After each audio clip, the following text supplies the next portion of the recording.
did not own a car. My mother did not drive. Instead, my mother took steps. She climbed steps everywhere she went. Step 5.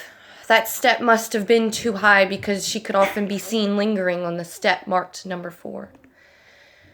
And when she'd come to visit, she didn't just knock on the door. Instead, my mother would use her fists as battering rams and pounded with all her might, as if something was inside the dark cloud that followed her. She tried so hard to escape. It took years for me to realize that the something in the dark, the something that would swallow her whole if she just sit still long enough, that something my mother was running from was my mother.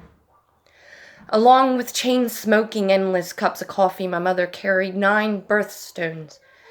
She kept them sewn into the pocket of her heart. She stitched herself using what-ifs as the needle and regret as the thread. 9 birthstones and a broken phone.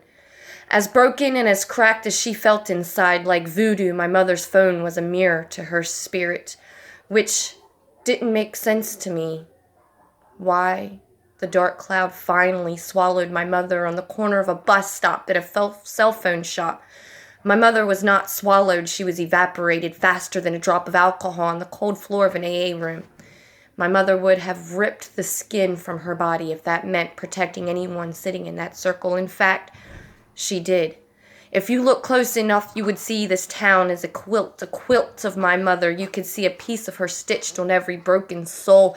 She took in the pain of the broken, the hungry, and the homeless, and the pain from the lost like a sponge. She kept it hidden behind the sparkle in her once so bright blue eyes. My mother never once returned the pain. Instead, she offered in trade every best piece of herself until there was nothing left. She held on tight to the pain and carried it with her to the other side.